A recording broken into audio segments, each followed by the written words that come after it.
वो सदैव परहित में ही रत होता है, स्वसुख वांछा उसमें नहीं होती, उसका मन और इंद्रियां उसके अधीन होती। जिसका मन अधीन नहीं है वो महाठग है। ये हम महापुरुषों के वचन बोल रहे हैं। जिसका मन अधीन नहीं है वो महाठग है। दैवी संपत्ति को चुरा करके आसुरी संपत्ति को प्रकट करना इस मन रूपी महाठग का प्रभाव है। जिसका मन अधीन नहीं है वो आसुरी संपत्ति वाला है।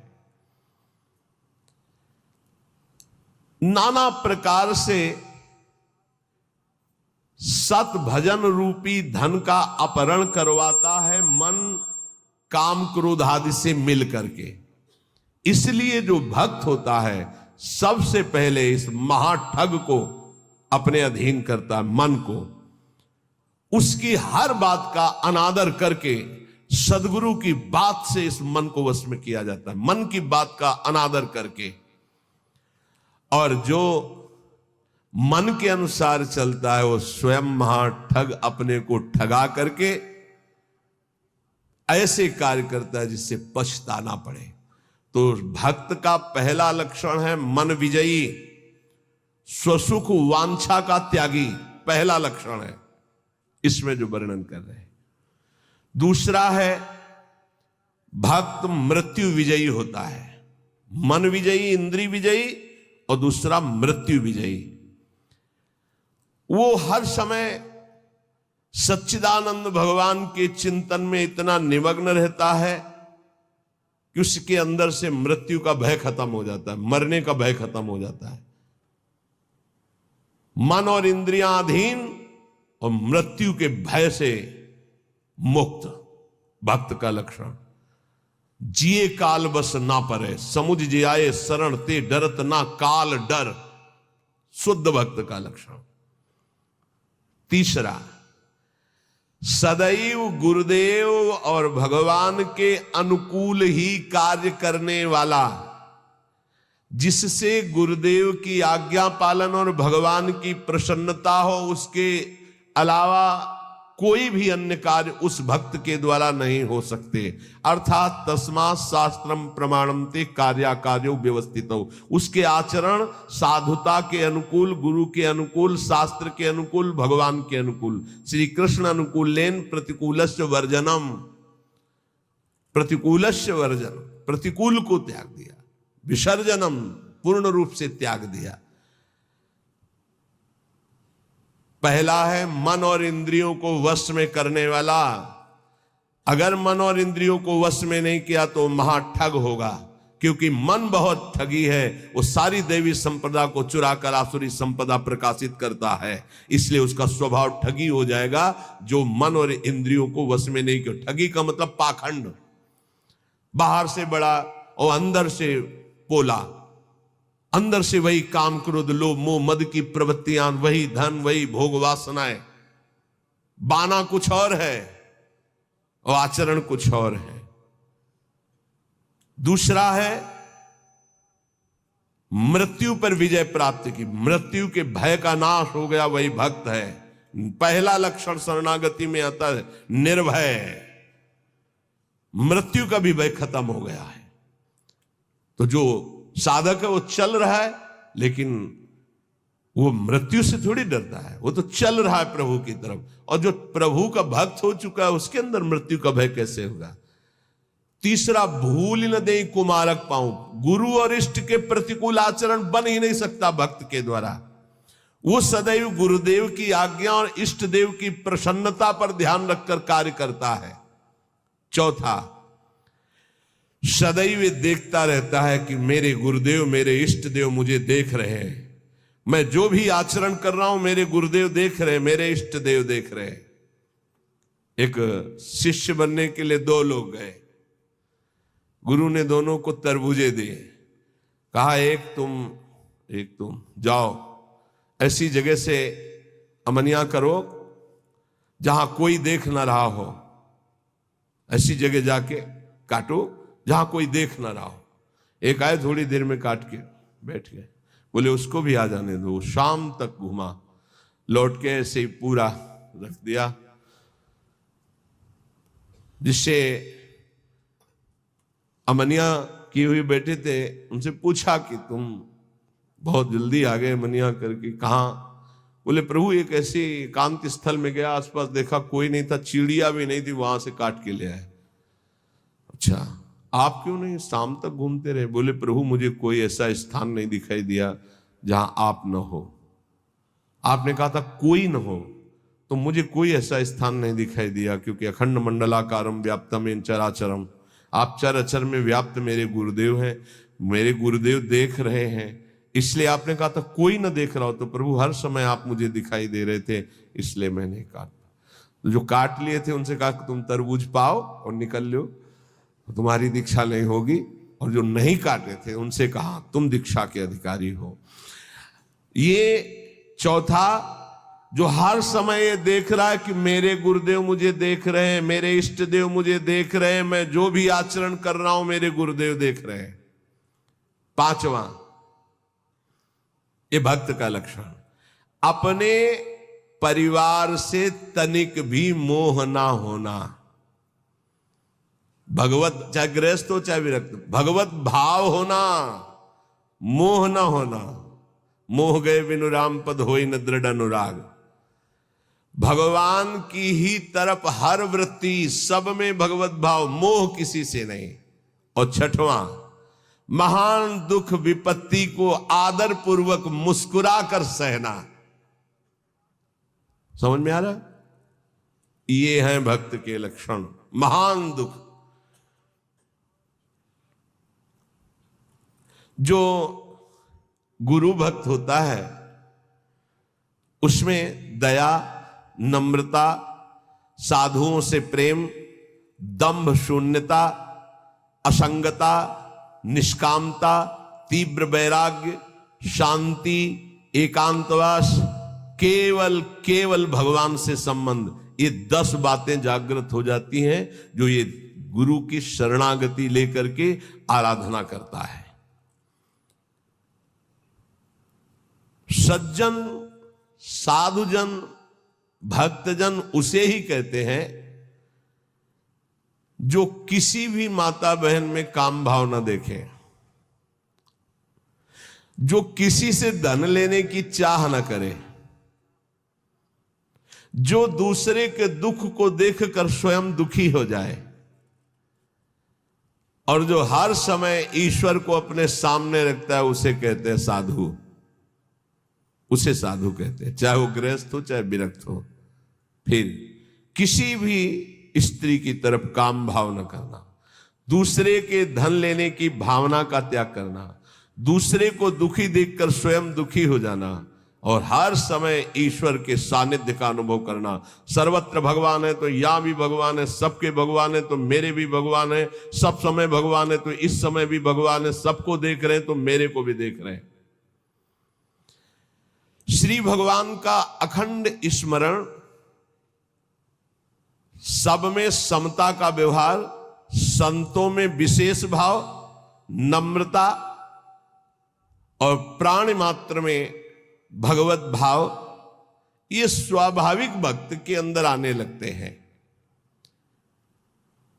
जो विषयों का संग्रह, भोगों का चिंतन, दूसरे शरीरों का आकर्षण भोग वासना से, और रुपया पैसा की प्रियता, वो महामूर्ख है, वो भगवान का भक्त नहीं हो सकता।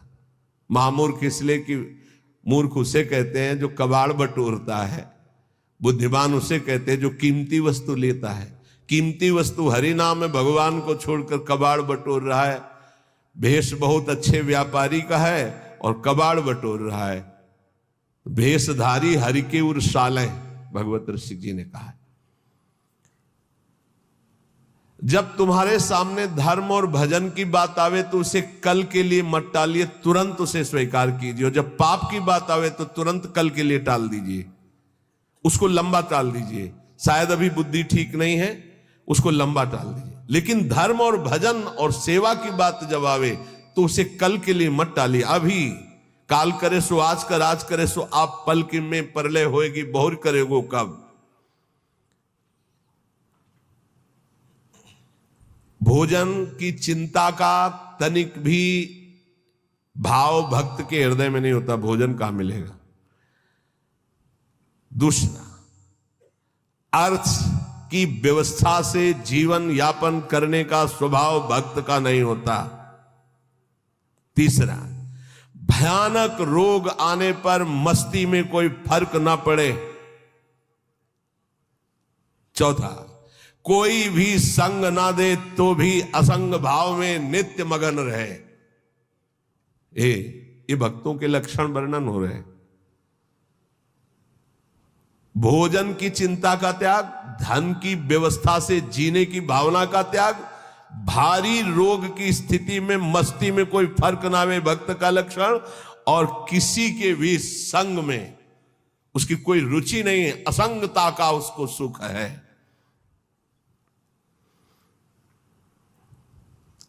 जब हम नए नए संत वेश में थे तो श्री स्वामी ओंकारानंद सरस्वती जी महाराज नजफगढ़, बहुत बड़े महापुरुष थे, उनके दर्शन करने गए तो उन्होंने कहा, अच्छा बेटा संत बन गए हो। पहले से वो कृपा करके घर जाया करते थे, बहुत से संत भगवान जाते थे, तो बहुत अच्छा बहुत अच्छा। देखो बेटा संतों का जीवन, आज उसे लिखा पाया है, हाँ वहां तो उसने समझाया था तो समझ गए। जो संतों में लक्षण, तो श्वान के 10 लक्षण महान संतों में पाए जाते हैं, ये लिखी है इसमें बात। और वो बात हमको बचपन में बताई थी, इससे इसीलिए जो आप लोग सुनते हैं सब संतों की जूठन है, महापुरुषों के अनुभव, जो छाती का अनुभव सब मिलाकर तभी आपको जो कुछ भी वो तभी अनुभव में आता है। उन्होंने उनके श्रीमुख से, जो ये तो अभी तो बताएंगे, उनके श्रीमुख से कि बेटा, बोले पहला लक्षण, एक बार मैं भिक्षा मांगने गया तो जिसके दरवाजे पे गया तो उसने कहा रुको, रुक गए। क्यों रुके? चल भाग यहां से। मैं चल दिया। ए स्वामी जी रुको रुको रुको, आ जाओ। फिर गए, बोले 7 बार बेटा उसने दबकाया, 7 बार भगाया, 7 बार मैं वापस गया, 8वीं बार उसने भिक्षा दी। ठीक बोले, कुत्ते का ऐसा ही स्वभाव होता है, ऐसे करके रोटी डालो, डंडा मारो, फिर चलो, फिर पुछ करो, फिर आ जाएगा। उसको माना अपमान का किंचन मात्र ध्यान नहीं रहता। ऐसे ही महान संतों का स्वभाव होता है।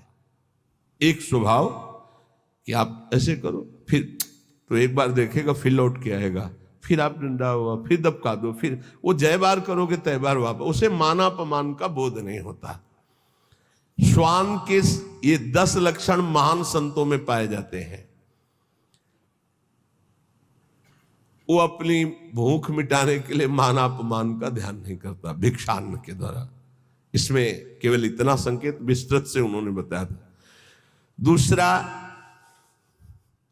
बोले बेटा जब बंदर सर्प को पकड़ लेता है, बोले तुमने देखा नहीं होगा, मैंने देखा, ऐसे वो फण पकड़ता है, पेड़ में ऐसे रगड़ता, फिर कान में लगाता है, अगर वो सूंघ हुआ जरा सा फिर रगड़ता है उसको। बोले उसके मरने पर भी 100 बार रगड़ता है उसको। बोले मैंने देखा। बोले दूसरा लक्षण संत का है कि वो अपने मन को ऐसे रगड़े जैसे बंदर सांप को रगड़ के मारता, मारने के बाद भी 100 बार रगड़ता है। मरे हुए मन में ही भगवदानंद की उत्पत्ति होती है। पुराने संतों के जो वचन है वो बहुत गूढ़ होते हैं, उनका अर्थ पूरे जीवन भर निकलता रहता है। मन को जिसने मार लिया वही महात्मा, मन को जिसने चेला बना लिया वही जगत गुरु, मन को जिसने परमात्मा स्वरूप कर लिया वही जीवन मुक्त महापुरुष हो गया। सारा खेल इस मन के ऊपर है। तो कह रहे पहला कि भूख मिटाने के लिए माना अपमान का बोध न रखना, जो भी बताया। दूसरा, जैसे श्वान का कोई पर्सनल घर नहीं होता है, पर्सनल घर दरवाजे पे भी पड़ा रहता है। अच्छा, जहां मिला वहां पा लिया, दरवाजे पे पड़ा है। बोले जो भगवदा अनुरागी विरक्त होते हैं उनका निज ग्रह नहीं होता, वो भगवत ग्रह में वास करते हैं। भगवान जहां वास दे दिए, या भगवान के मंदिर या भगवान के धामों में, या फिर घर के अंदर नहीं वास करेंगे। ध्यान रखना, हमने देखा है कि बहुत से बड़े बड़े महात्मा जन आए, कभी घर में वास करने की बात नहीं। बाहर खपरेला था, उसके नीचे, या स्कूल सामने था वहां, या किसी देवालय में, कभी घर में शयन करने की नहीं। वही जो हमारे महात्माओं की रहनी, उसी को भूला जाता है, इसलिए धोखा खा जाया जाता है। विरक्त होकर गृहस्थों की सैया पर शयन करोगे, अपने आप को संभाल पाओगे, सवाल ही नहीं उठता है। दूसरा बताया कि जैसे श्वान जमीन में शयन करता है, भूमि शयन वलकल वसन, ऐसे महापुरुषों का होता है। जैसे भगवान रखे वैसे जीवन यापन करते हैं, अपनापन कहीं नहीं है प्रभु के सिवा। तीसरा, भक्तों की निद्रा कैसी होती है? श्वान निद्रा तथैव च, बिल्कुल तस्मा शास्त्रम प्रमाणम, श्वान निद्रा एकदम सावधान। ऐसी निद्रा, सदा सजग निद्रा में वो रहता है भक्त, सावधानी से। उसका ऐसा सोना नहीं होता कि कुछ कुंभकर्ण के अंश वाली नींद वाले होते हैं। कुंभकर्ण कैसी जगह है जानते? उसके पेट में बड़े बड़े भाले ऐसे सब, हाथी की चिघाड़ कान में। जब भूख लगी, भोजन की खुशबू गई, तब कुछ असर आया उसको कि, तो ऐसे ही जब 11-12 बजे भूख का, तब भले नींद खुले, नहीं तो ऐसे ऐसे महापुरुष हैं कि निद्रा समाधि स्थिति 10-10 बजे तक सोते हैं। हमें लगता है कि अगर परसेंट जोड़ा जाए तो 80% ऐसे सोते हैं। 20% होंगे पूरे देश में जो जगते होंगे 4 बजे 3 बजे और अपनी साधना भजन में, नहीं तो प्राय ऐसे 2 बजे तक मस्ती की और फिर सो गए, 11 बजे तक सो रहे, और भगवान सूर्य उनकी आयु श्री कीर्ति यह सबका अपहरण कर रहे हैं, उनको पता नहीं। भक्त की निद्रा श्वान निद्रा तथैव च। और इसके बाद कब वो दरवाजे से चला गया पता नहीं चला। ऐसे सच्चे संतों को देखा है अपने, रात्रि में कब वो बिस्तर लेकर के निकल गए पता नहीं चला। प्रायः सुबह जब उनको ओम नमो नारायण करने के लिए गए तो तख्ते खाली मिला है। कभी ये बता के नहीं कि मैं जा रहा हूं, कभी नहीं। कहां जा रहा हूं, कभी नहीं। आए और गए, जब उनको जाना उठे चल दी, जैसे श्वान कब चला गया। क्योंकि उनका कहीं आसक्ति नहीं, कहीं अपनापन नहीं। 5वां, केवल अपने इष्ट देव का ही भरोसा रखना, अन्य का कहीं किंचन मात्र आश्रय न होना। जैसे श्वान भगवदीय भिक्षा से जीवित रहता है, भगवदीश। अब किसी के मन में है, डाल दिया, खा ले, नहीं मिला तो पूरा दिन भूखा रह सकता है, रहते। स्वाद बुद्धि का त्याग करके तिरस्कार पूर्वक मिली हुई भिक्षा भगवदानंद को प्रकट करती है। कौन ऐसी भिक्षा पाना चाहेगा? वही जिसको भगवान चाहिए। स्वाद रहित तिरस्कार पूर्वक, कैसे कुत्ते को रोटी दी जाती है, ऐसे फेंक दी जाती है ना, या ऐसे जमीन में डाल दी जाती है। तिरस्कार पूर्वक स्वाद रहित अन्न भगवदानंद की उत्पत्ति करता है और दीनता का प्रकाश करता है। अगर कोई अपमानित करे और बार बार अपमानित करे तो भी उसके हृदय में उसके प्रति द्वेष ना होने पावे, ये श्वान वृत्ति से लिया गया। जब अवगुणी लोग तपस्वियों को, साधुओं को निंदा या अपमान या पिटाई करते हैं तो उनकी ओर पलट कर रोष भरी दृष्टि से कभी ना देखना। बहुत मारा तो रोते हुए चल दिया, बस लौट कर नहीं देखा। जैसे ये लक्षण संतों में पाए, और ये हमने स्पष्ट देखा। आपको ये तो लक्षण आज बता रहे हैं, तो कई बार बताया कि रास में हरगोविंद स्वामी के पांडाल में, यही फोगला के आगे बना हुआ है, संयोग वशात हम भी पीछे खड़े दर्शन कर, तो दिगंबर भगवदाकार स्वरूप रास ऐसे देख रहे थे। बड़ा ही हष्ट पुष्ट एकदम, और त्वचा एकदम वो तपस्वी अलग ही दिखाई दे रहा। पता नहीं क्या भगवान की लीला, एक पीछे से बूट पहने है, मारा एक लात ऐसे, वो आगे बस रास बिहारी को नेत्रों से ऐसे किया, मुड़ गए। 5-7 बार उसने दौड़ दौड़ के लात मारी, महाराज पीछे मुड़ के नहीं देखे। वो बलिहार है, किस कोट, अब कौन जाने कि किस कोट के अवधूत महापुरुष है, क्या अपना सर्वनाश कर डाला उसने। वो लौट करके नहीं देखे कि कौन मार रहा है, क्यों मार रहा है। और एक और खास वृत्ति श्वान में, वो ऐसे नहीं चलता, वो सदैव ऐसे चलता है। बोले जो भक्त होता है उसकी ग्रीवा झुकी होगी और नेत्र केवल उतना ही दर्शन करेंगे जितने में पैर पड़ना है। ऐसे नहीं चलता, ऐसे चलता है। ये सारे लक्षण उसमें आ जाते हैं। आदि श्री गुरुदेव शरण दृढ़ करि विश्वास संभारे, तापीछे प्रतीति नाम श्री धाम मनोहर धारे। सबसे पहले जो गुरुदेव की शरण होकर उनकी आज्ञा पर चल पड़ा, और विश्वास जो गुरुदेव ने नाम दिया, मंत्र दिया उस पर, तो गद गद बानी पुलक तन नैन नीर मन पीर, नाम रटत ऐसी दशा होत मिलत यदुबीर। जब गुरुदेव की कृपा से, जो गुरुदेव प्रदत्त नाम में बड़ी महिमा है। जो ही नाम जब गुरुदेव के अनुसार होता है, मनमानी नहीं, मनमानी आचरण नहीं, तो बोले गदगद कंठ हो जाता है, आवाज नहीं निकलती सही ढंग से, नेत्रों से अश्रु बहने लगते हैं। जब नाम रटते हुए ऐसी दशा हो तो जान लो प्रभु के मिलने का समय आ गया है। नवधा दशधा परा रस रूपा भक्ति विचित्र, विविध भाव अनुराग सुख नामाधीन सुमित्र। गुरु जी ने जो नाम मंत्र दिया उसी से नवधा भक्ति पूर्ण हो जाएगी, दसधा प्रेम प्रकट हो जाएगी, परा सर्वत्र भगवत तत्व का बोध हो जाएगा, और रस रूपा प्रियालाल की लीला में प्रवेश हो जाएगा। उसी से सब हो जाएगा। तुम पकड़ो गुरु जी के प्रदत्त जो नाम है, मंत्र है।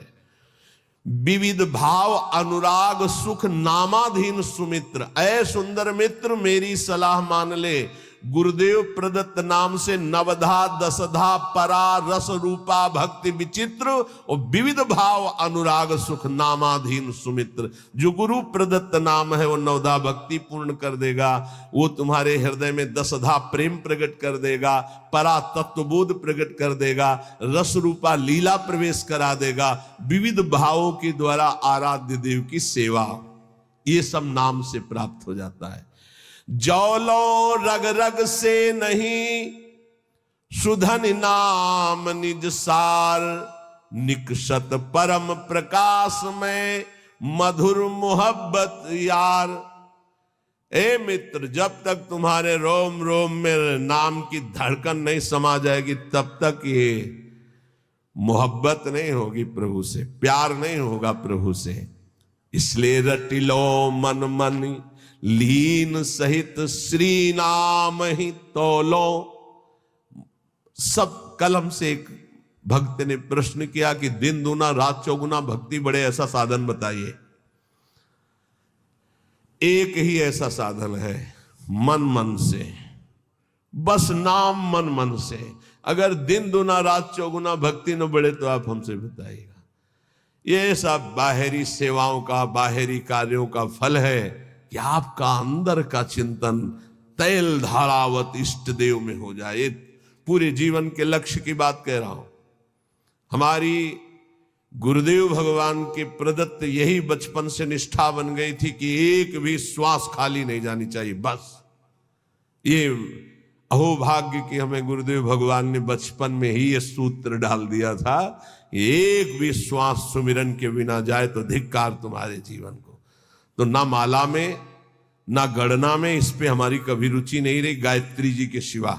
गायत्री अनुष्ठान के लिए जो नियम दिया गया था उसमें गणना थी कि उसका पुरस्चरण पूरा करने के लिए इतने माला, इतने घंटे, वो छोड़कर इसके अलावा कभी गणना में नहीं बुद्धि रही, श्वास पे बुद्धि रही। बोले जब मन और मन दो मन है, एक है जो असत मार्ग में जाता है और एक है जो सत मार्ग में। वही मन जलता है कि मैंने ऐसे क्यों किया, और वही मन करवाता है।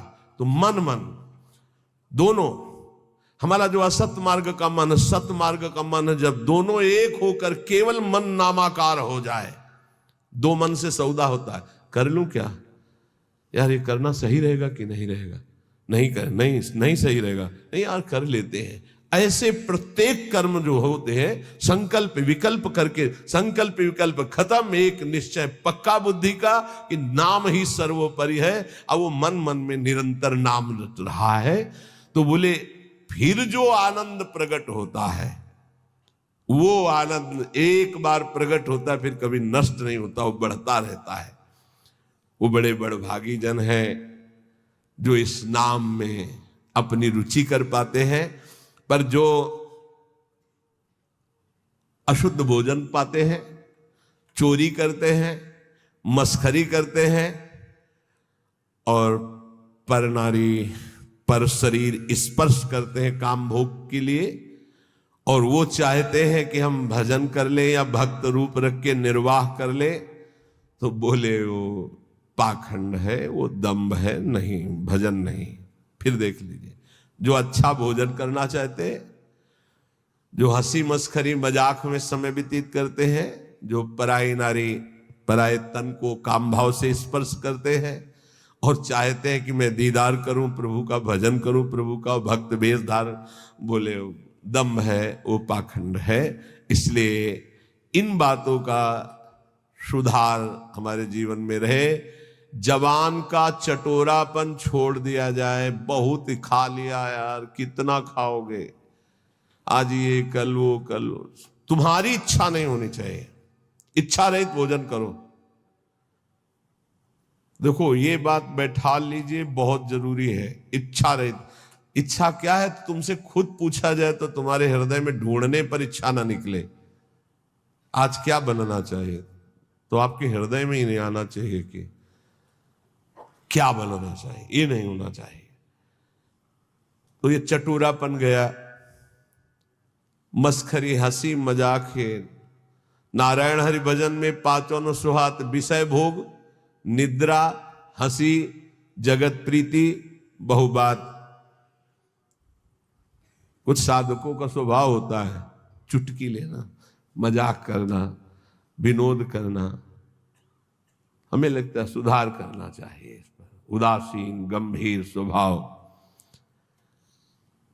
किसी भी शरीर को काम भाव से स्पर्श न करे। देखो अलग अलग होता है, वो अंदर का भाव होता है। बच्चों को, बच्चियों को, या किसी भी शरीर को अगर आपको शुद्ध भजन में चलना है तो एक, फिर हम वहीं आ गए मोबाइल में।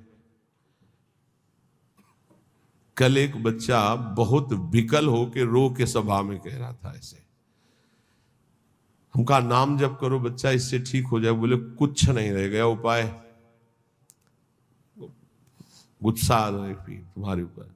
हम बताएं तुम्हें क्यों उपाय नहीं रह गया, तुम गंदी बातें देखते हो ना मोबाइल में। बोले जी। गंदी क्रिया करते हो ना जी।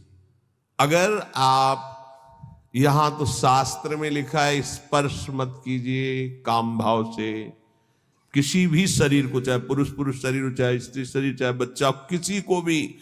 वैसे तो ऐसे क्यों स्पर्श करो किसी को, पर अगर कभी तो किसी को उठाने के लिए, गिराने के लिए क्यों स्पर्श करो, काम भाव ऐसे। अगर आप मोबाइल रखते हो तो भैया बचना, बहुत खतरनाक है और बहुत अच्छा है। दोनों बात। अच्छा है कि सत्संग सुन के आप सुधार कर सकते हो। बुरा इतना है कि सबसे ज्यादा खतरनाक ये है, नवीन अवस्था में जिस प्रपंच से बचने के लिए हम एकांत सेवन करते हैं, उसी एकांत में सिटकिनी बंद करके ये मोबाइल से जो आजकल देखने का गलत, ये बहुत बड़ा संस्कारहीनता पैदा करता है। ए भाई, अगर आपको कोई ज्यादा आवश्यक हो तो इतना बड़ा मोबाइल नहीं आता हो 2000 वाला, वो रखो, उसमें वो शीशा नहीं होता वो देखने वाला, जिसमें वो आप चित्र वित्र देख सके। हमें लगता है साधुकों के लिए बढ़िया है। और सुनने के लिए वो ऐसे इतने इतने आते हैं गोले गोले से, उनमें ऐसे चिप लगा दो, अपना बोलते रहेंगे सत्संग। 350 घंटे का सत्संग कितना सुनोगे? 1 घंटे के सत्संग में भगवत प्राप्ति हो जाएगी अगर आचरण में उतार ले तो। उसको रखना जरूरी है। इतने इतने बड़े, अब बच्चे ज्यादा पसंद करते हैं उसको, नौजवान ज्यादा पसंद करते हैं। क्यों? थोड़ा उसमें इज्जत भी बनती है ना, वो बड़ा वाला। हमें लगता है बच्चों भाई हाथ जोड़ के प्रार्थना करते हैं, इस मोबाइल से बड़ा सद्गुण भी है और इससे बड़ा दुर्गुण, और ये दुर्गुण आ गया तो ब्रह्मा भी नहीं बचा सकते, क्योंकि रचा ही उन्होंने कलयुग में इसीलिए कि जल्दी कलयुग में भगवत प्राप्ति हो जाती है। तो उन्होंने विचार किया, जैसे जिस समय सृष्टि रची तो सनक सनंदन सनातन सनत कुमार प्रकट होते ही बोले बेटा सृष्टि कार्य, बोले हरि शरणम, लंगोटी भी नहीं लगाई, दिगंबरे निकल पड़े। ब्रह्मा जी ने दूसरी सृष्टि प्रकट की, मरीचादि ऋषि बोले पिताजी आज्ञा कीजिए, बोले सृष्टि रचना, बोले संभव नहीं, भजन। ब्रह्मा जी ने कहा कुछ और विचार करना पड़ेगा। तब अपने बाएं अंग से सत रूपा जी और दाहिने अंग से मनु जी, वहीं से परस्पर आकर्षण स्त्री पुरुष का। फिर जो तो ये रचना ऐसी रची है शरीरों की कि भजन में रुचि ना होकर सृष्टि की तरफ हमारी रुचि जाए।